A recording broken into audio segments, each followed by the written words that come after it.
Na semana passada, nós vimos Tomé tentando convidar Jesus para o encontro entre poderosos influenciadores daquela época. Jesus tenta mostrar um outro ponto de vista e Tomé fica refletindo sobre aquilo. Depois, vão acontecer outras situações que vão culminar na famosa passagem evangélica onde Tomé encosta nas chagas de Jesus.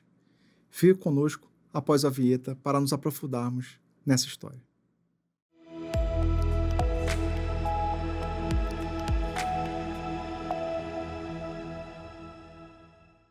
Seja muito bem-vindo, muito bem-vinda ao programa Páginas Espíritas da Comunhão Espírita de Brasília. Estamos aqui nessa temporada lendo este livro, Boa Nova, de autoria de Humberto de Campos, recebido por Chico Xavier. Nesse livro, Humberto de Campos traz 30 histórias envolvendo pessoas que viveram em torno de Jesus e como que todo o ensinamento de Jesus transformaram a sua vida. Hoje, vamos continuar a história do capítulo 16, onde Humberto de Campos intitula como o testemunho de Tomé. Tomé, na primeira parte do capítulo, ele estava tentando aproximar Jesus de um grupo de influentes para que Jesus apresentasse alguns sinais de que ele, de fato, era o Messias. Jesus, entretanto, ele aborda que os sinais estão a todo local, a todo momento. Deus está em toda parte. E que a proposta de Deus, né, é que a gente o encontre nessa reflexão íntima.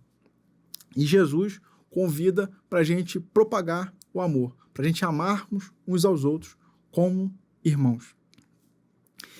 Jesus aprofunda, inclusive, né, falando que basta que a gente auxilie uma única pessoa. Essa transformação dessa única pessoa vale muito mais do que um grande sinal que venha dos céus, que venha de Deus. E esse momento, né, esse diálogo de Tomé com Jesus vai ficar impactado internamente, né, na forma íntima de Tomé, e isso vai mexer com ele, que vai culminar na passagem evangélica que a gente conhece, quando vários discípulos já tinham visto Jesus, né, após a ressurreição de Jesus, o que a gente conhece como a materialização, né, do Espírito de Jesus, e Tomé não acredita. Ele falou assim, não, eu só vou acreditar se eu encostar nas chagas. Mas isso está lá, já no finalzinho do capítulo, porque nós temos mais coisas, mais informações que o Humberto de Campos nos traz nos bastidores envolvendo Tomé. Desde esse dia, ou seja, do diálogo, né, de Tomé e Jesus, o apóstolo Tomé reformou a sua concepção sobre as mensagens do céu, no capítulo dos milagres. Então, ele parou de procurar tanto milagres. Então, até faz sentido, né? Se você for pensar na ressurreição de alguém, né, seria uma espécie de milagre. Então, ele não fica esperando tantos milagres, né? Ele fica ali mais objetivo. Entretanto, não conseguia escapar às pequeninas indecisões em matéria de fé. Não podia excluir da sua imaginação o desejo de uma vitória ampla e fácil do Evangelho pela renovação imediata do mundo. Ou seja, ele ainda assim desejava uma renovação imediata. E a gente pode até trazer para os dias atuais, quando a gente fala de mudança, né, do mundo de provas e expiações para o mundo de regeneração. Então, cria-se uma grande expectativa, como se essa mudança fosse feita num estalar de dedos, e ela não é dessa forma, né? Eu até marquei aqui, lá na página 66, né, um capítulo que particularmente é muito caro para mim, que a gente já fez a reflexão, que é o capítulo 8, né, chamado Bom Ânimo. E lá no capítulo 66, quando Jesus está conversando com Bartolomeu, né, também conhecido como Natanael, e Bartolomeu também está falando, preocupado com o mundo, né, e aí Jesus fala assim para Bartolomeu: o evangelho terá de florescer primeiramente na alma das criaturas antes de frutificar para o espírito dos povos. Ou seja, o evangelho ele vai ter que florescer em cada um. Ele vai ter que brotar, né, de dentro para fora. E aí, quando a humanidade estiver respirando o evangelho de Jesus, né, não necessariamente com a palavra Jesus, Mas aplicando o que Jesus ensinou, aí sim o mundo também estará sendo modificado. Então, o que se fala muito da regeneração do planeta, ela não é uma regeneração externa, não é feita no estalar de dedos. Ela é feita de forma serena e tranquila, né? Ela não para, ela é contínua, mas é algo que depende de cada um de nós. Então, a gente se modifica, o ambiente que nós estamos também se modifica, e nesse processo, no final, o mundo também vai se modificar. Só que Tomé estava desejando essa renovação imediata. Dentro em pouco, porém, a onda das perseguições vinha desfazer a suave e divina ventura. O mestre fora preso. Com exceção de João, que se conservara junto de sua mãe, todos os discípulos se afastaram espavoridos. Ou seja, todos os discípulos, exceto João, ficou ali acompanhando o que estava acontecendo com Jesus, né? Maria, né, sua mãe de Jesus também o acompanhou. Os outros discípulos, todo mundo fugiu. Também ele não resistiu às grandes vacilações do triste momento, né? Então, ele também fugiu. Ele debandara. Todavia, depois, sentir o coração pungido de remorsos acerbos. Então, ele ficou com remorso, né? Você, poxa, não devia ter abandonado o mestre.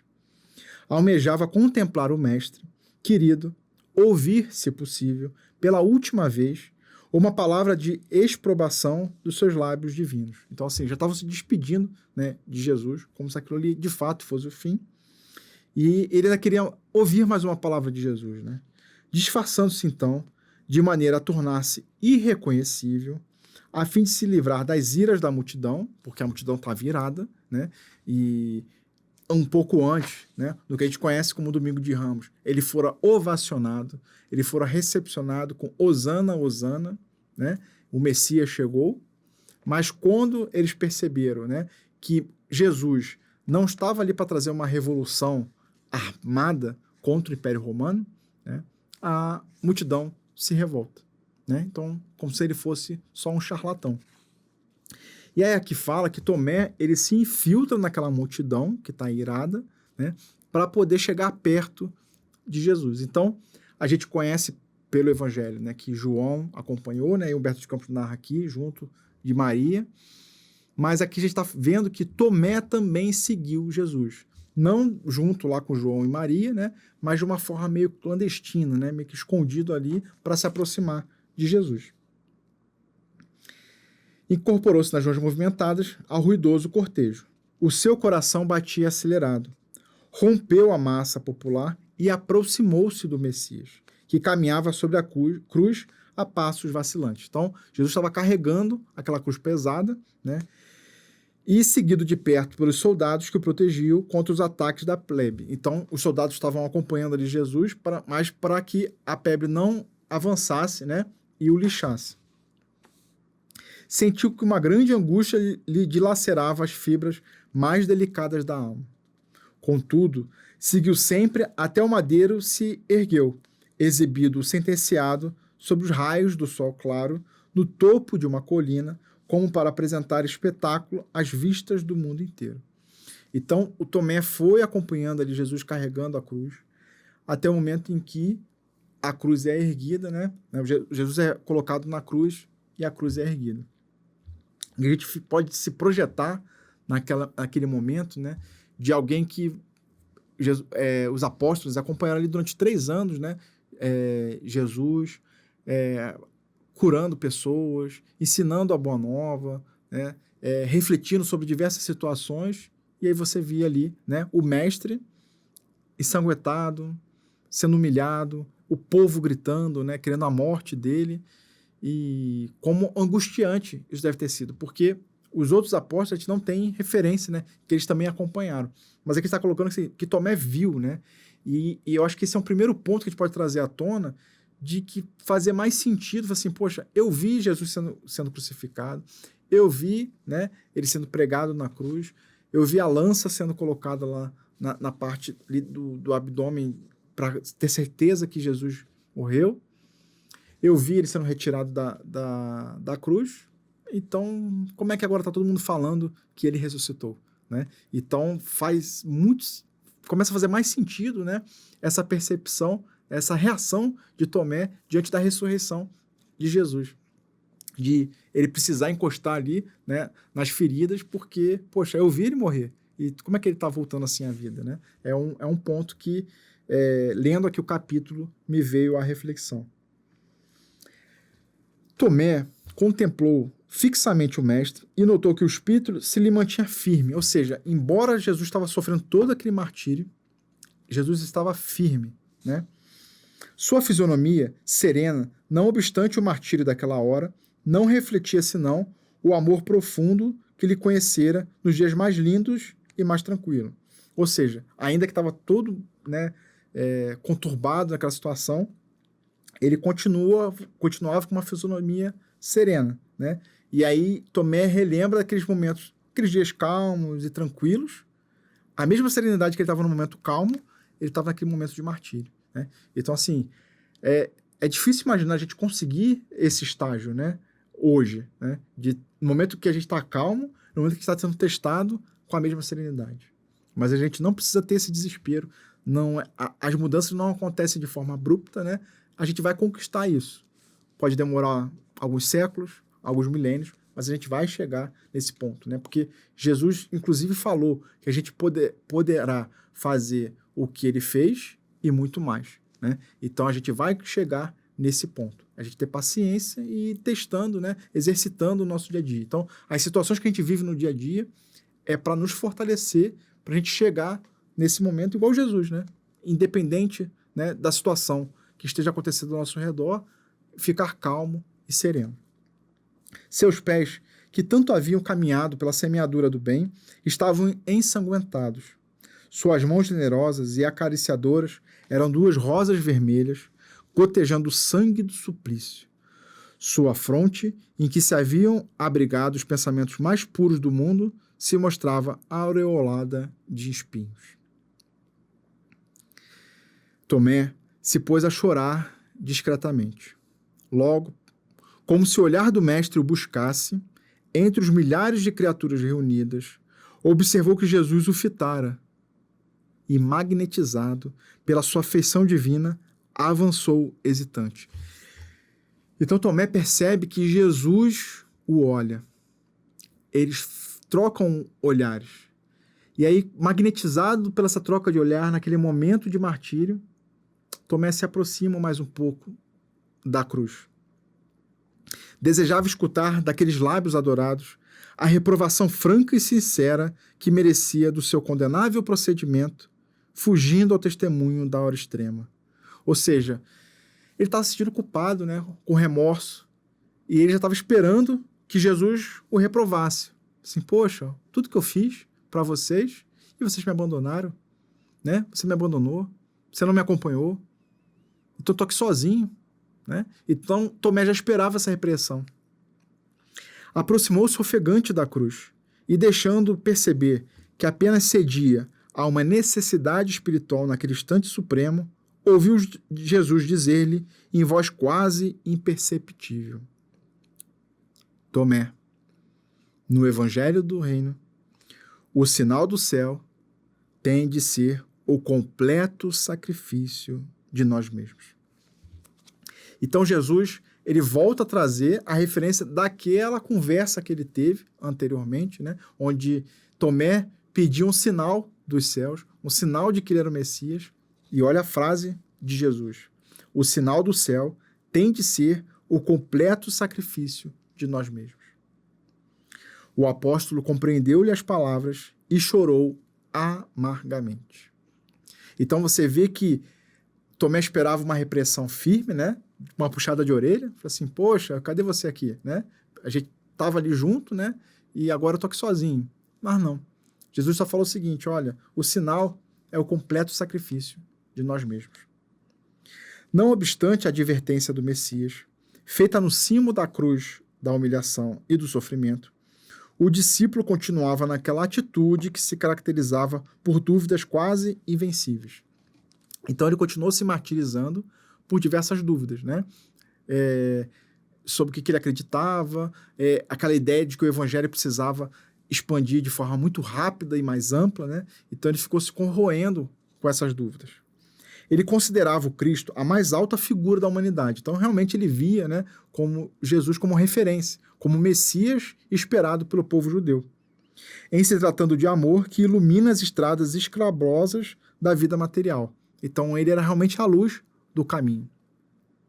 Mas, no que se referia a raciocínio, Tomé mantinha certas restrições. Então, porque Jesus colocou ali que o sacrifício, né, o completo sacrifício de nós mesmos é o sinal dos céus, né? Voltando até na parte primeira que a gente leu, Jesus fala para Tomé sobre um amigo, né? Então, se você interessa por um amigo, suporta os infortúnios e imperfeições, anda na companhia dele nos dias amargos e dolorosos. Então, assim, persevera um pouco mais, não desista dele, né? Então, Jesus está ratificando, reforçando a mensagem que ele nos convida a nos sacrificarmos em prol do próximo. Tomé mantinha essas restrições quanto a isso. Sua alma se deixava empolgar por inúmeras indecisões, quando a notícia fulgurante da ressurreição estalou em Jerusalém por entre vivas manifestações de alegria. Então a gente pode recordar que Maria de Magdala, né, a gente inclusive, dando um pequeno spoiler, alguns capítulos à frente a gente vai abordar também essa figura ímpar ali do Evangelho. Ela não aparece tanto no Novo Testamento, mas ela teve um papel muito importante, né, em toda a propagação da mensagem de Jesus. Depois, Jesus volta a aparecer para os discípulos. E tem registro de que Tomé não estava presente quando ele apareceu na segunda vez, né? E aí ele fica ali assim, poxa, mas será? Eu não acredito, né? E aí estamos se aproximando daquele momento, né, que está registrado e a gente conhece muito bem, envolvendo o apóstolo Tomé. Maria de Magdala, Pedro, João, bem como os outros companheiros, tinham visto o Senhor, tinham escutado a palavra consoladora e divina. Incerto de si mesmo, quase vencido da sua escassa fé, o discípulo procurou os amigos diletos, ansiando pela manifestação do Mestre adorado. Fazer um pequeno parênteses, porque quando ele aparece para Maria de Magdala e ela vai correndo para contar para Maria, mãe de Jesus, e para os discípulos, Pedro questiona Maria de Magdala, né? Os discípulos, eles não acreditam na Maria de Magdala, porque assim, olha, por que ele apareceu para você? Se fosse para aparecer, teria que aparecer para Pedro, porque Pedro foi escolhido, né, para ser a pedra, né, da igreja de Jesus, né? A continuação. Ele foi escolhido como líder para dar continuidade aos ensinamentos de Jesus. Então, teria que ser para o líder, né? Não teria que ser para Maria de Magdala. E tem, na época, né, o preconceito, né, a subordinação que era colocada à mulher era muito maior, né? E era muito grande. Então, não era para a mulher que ele tinha que aparecer, né? Então, Maria de Magdala, ela também não acreditam nela quando ela fala que Jesus não estava mais no túmulo e que ela viu Jesus, né, como se ela visse uns dias antes. E só Maria de Nazaré é que acredita na Maria de Magdala, né? Assim, olha, eu acredito realmente que meu filho apareceu. Então, bem aqui está sendo colocado, que ele está colocando dúvida, né, do que os apóstolos estão dizendo, mas ele também não estava sozinho. Os outros apóstolos também duvidaram no primeiro momento. Só que aqui os apóstolos também já tinham visto, né? Apenas Tomé que não tinha visto. Reunida a pequena comunidade, depois das preces habituais, então, eles mantiveram o hábito das preces, né? E um outro parênteses que eu gostaria de fazer, é muito importante que a gente também faça isso na nossa casa, que é conhecido como Evangelho no Lar. Então, a gente separar uma vez na semana, né, um dia na semana, um horário, para a gente se reunir em família e refletir sobre Jesus. Não tem um ritual específico, não há um livro específico. Lógico, no Espiritismo, nós temos o Evangelho segundo o Espiritismo, onde Kardec ele se aprofundou nos ensinamentos morais de Jesus. Então, quando eu pegar ali um trecho do Evangelho segundo o Espiritismo, eu vou estar refletindo sobre um ensinamento moral de Jesus. E esse é o convite, né, do Evangelho no Lar. É a gente refletir os ensinamentos de Jesus, como aplica nos nossos dias, a gente criar esse hábito também. Porque nessa prática do Evangelho no Lar, a gente recebe a visita dos espíritos amigos, né? A gente protege o nosso lar de todas as energias negativas que pode estar ao redor dela e a gente se fortalece a nós mesmos. Então é algo que já começou naquela época de Jesus e ela precisa ser mantida, multiplicada. E se cada um de nós fizer no nosso lar, vai ajudar naquela mudança vibracional de todo o planeta. E aí, depois das preces habituais, voltando aqui para o texto, Jesus penetrou na sala, humilde, com um sereno sorriso, desejando aos companheiros paz e bom ânimo, como nos dias venturosos e risonhos da Galiléia. Tomé, sentindo o coração bater-lhe precipitado, ergueu os olhos. O Senhor, percebendo-lhe os pensamentos mais ocultos, aproximou-se do discípulo de fé vacilante e convidou a tocar-lhe as chagas, que é a passagem do Novo Testamento. Depois de pronunciar as palavras que as narrativas apostólicas registraram, acrescentou bondosamente: Tomé, põe a tua mão nas minhas chagas e não te esqueças de que é o sinal. Então, aquelas chagas eram um sinal do sacrifício que ele fez a si mesmo em prol da humanidade. Muito se fala, né, que Jesus morreu para pagar os nossos pecados, o pecado original, mas para o Espiritismo, esse momento, né, esse sacrifício de Jesus é para que ele seja a nossa referência nos momentos difíceis, para que ele seja a nossa referência no momento em que, inclusive, os nossos amigos nos abandonem. A referência de que todo mundo ali no ambiente, né, o povo ali, né, que for receber a ele com festa no momento, no outro dia estavam querendo a sua morte. A gente não vê Jesus reclamando, a gente não vê Jesus se revoltando naquela situação. Ele aceita aquele momento, né, e persevera, ciente de que aquilo ali era transitório, era provisório. Então, ele coloca aqui para Tomé e diz que aquele foi um sinal. Então, a razão fria do apóstolo notou que um clarão novo o invadia e lhe penetrava a alma. Compreendeu finalmente que o martírio do coração que se ama se reveste de misterioso poder.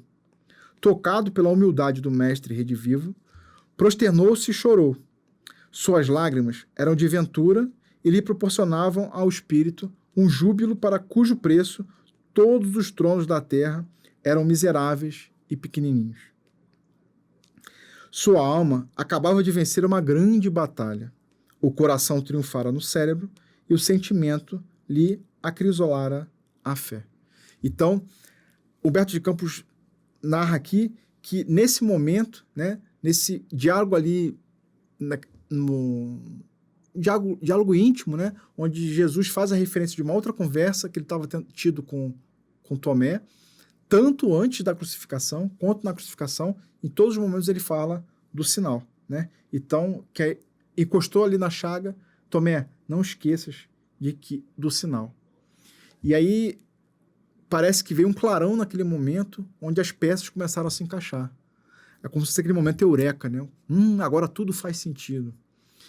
E esse momento, né, de Tomé, eu acho que se encaixa no momento que a gente acha que está tudo perdido, onde parece que as coisas vão dar tudo errado, onde às vezes a gente está sendo convidado a se doar um pouco mais, e a gente pode se questionar, né? Assim, poxa, será que eu estou no caminho certo?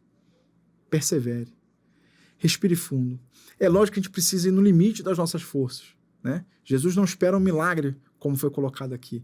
Ele espera só que a gente ame uns aos outros. Uma única pessoa que a gente conseguir ajudar no nosso dia a dia valerá muito mais do que um grande sinal dos céus. Se você gostou dessa reflexão, desse capítulo 16, deixe seu joinha, deixe seu comentário, colocando como achou. Situações em que a fé também foi questionada. É muito importante a gente trocar essas figurinhas e a gente ir se ajudando uns aos outros. Fica então meu convite para a semana que vem a gente voltar aqui no programa Páginas Espíritas, onde abordaremos o capítulo 17, chamado Jesus na Samaria. Fique com Deus, então, uma ótima semana e até lá.